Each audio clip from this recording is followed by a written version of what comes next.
जय हिंद साथियों जैसे कि पता है अभी रसिया में इलेक्शन हुए हैं। इलेक्शन में व्लादिमीर पुतिन को 87% वोट मिला है और इसे लेकर के दुनिया में भूचाल मचा हुआ है।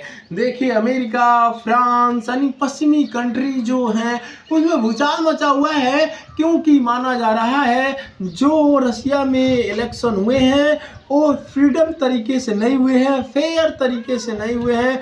उसमें रसिया ने सत्ता का दुरुपयोग करते हुए वोट को गलत तरीके से लेने का प्रयास किया है, यानी पुलिस फोर्स का दबाव बना करके एक फर्जीवाड़ा करके पुनः सत्ता में आने का प्रयास किया है। इसी कारण रसिया के इलेक्शन को लेकर के पूरा वर्ल्ड लीडर बटे हुए नजर आ रहे हैं। वो क्यों बटे आ रहे हैं? क्योंकि ये लोग आरोप लगा रहे हैं जो रसिया के अलेक्सी नावल्नी थे, देख सकते हैं अलेक्सी नावल्नी हैं, ये क्या कर रहे थे? ये अपोजिशन का बड़ा चेहरा थे। अगर कोई पुतिन को टक्कर दे सकता है रसिया में तो ये अलेक्सी नावल्नी थे। अगर ये होते तो शायद पुतिन को कड़ी टक्कर मिलती, लेकिन उनको क्या कर दिया गया? अलेक्सी नावल्नी को जेल कर दिया गया।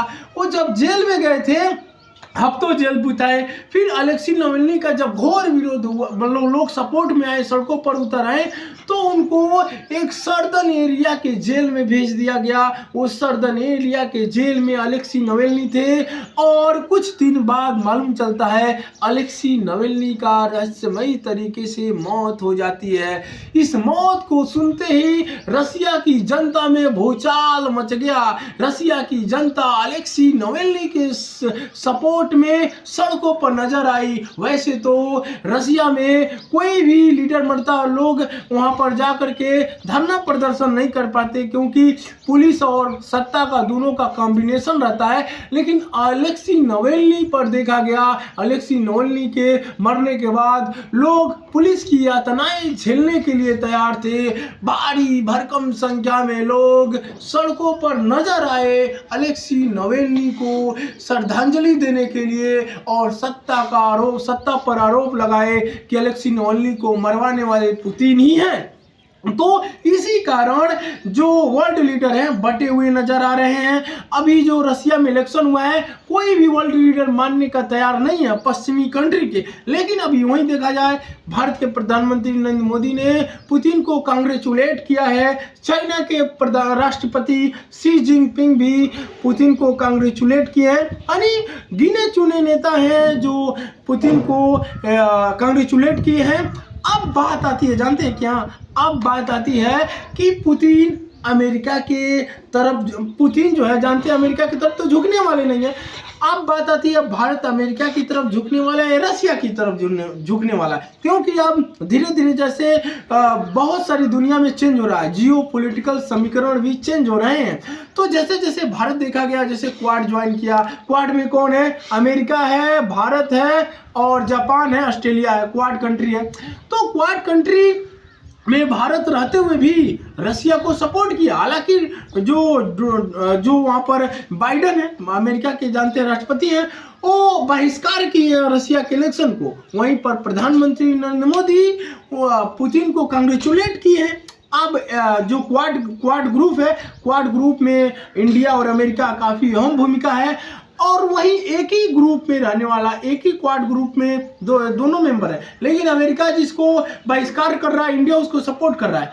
अब यहाँ आते हैं, लॉजिक की बात करते हैं, क्योंकि जो चाइना है वो चाइना जानते हैं, चाइना में पुतिन आए थे। जब पुतिन आए थे चाइना में तो उन्होंने संबोधन के दौरान उन्हें पुतिन कहे थे कि जो ताइवान है, जानते हैं ताइवान को चाइना हड़पना चाहता है। जब वो चाइना में आए थे पुतिन तो कह रहे थे कि जो ताइवान है वो चाइना का अखंड हिस्सा, अभिन्न अंग है, यानी चाइना कभी भी उसे कब्जा सकता है। यानी पुतिन का कहना यह है कि ताइवान पर पूरी तरीके से चाइना का अधिकार है। और जानते हैं ताइवान एक अलग देश है, तो ताइवान को हथियाना चाहता है चाइना, उसमें पुतिन हेल्प करना चाहते हैं। उनका कहना है कि चाइना जो ताइवान है, ताइवान का चाइना पर अधिकार है।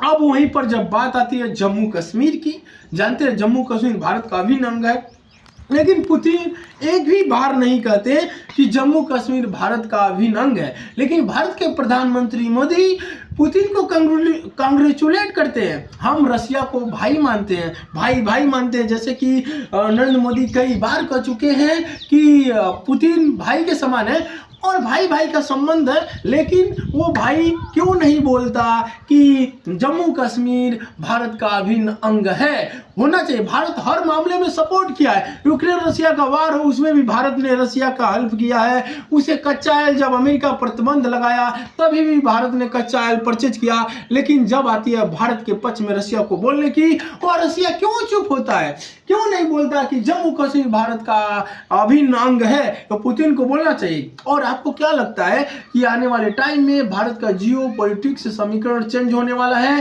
क्या? धीरे धीरे जैसे जैसे भारत अमेरिका की तरफ झुकता जा रहा है, दोस्ती का हाथ बढ़ाता जा रहा है, वैसे वैसे रसिया जो है चाइना की तरफ झुकता जा रहा है। क्या आपको लगता है भविष्य में हमें सोच समझ के कदम बढ़ाना चाहिए रसिया के साथ? क्योंकि रसिया का जो ट्रेडिंग पार्टनर है वो चाइना के साथ काफ़ी ग्रो कर रहा है और ट्रेडिंग पार्टनर चाइना है। भारत तो हथियार खरीदता है। क्या अब रसिया जान गया है कि वो समझता है कि चाइना ही उसके हर एक सुख दुख में साथ देने वाला है, भारत नहीं देने वाला है? यही कारण कि भारत से धीरे धीरे रसिया की दूरी और चाइना से नज़दीकी बढ़ रही है। और यही कारण कि भारत अमेरिका के पाले में जाने के लिए विवश होगा। क्या भारत का जियो पॉलिटिक्स समीकरण बदलने वाला है? इस पर आपकी क्या प्रतिक्रिया है, जरूर बताने का प्रयास करना। जय हिंद।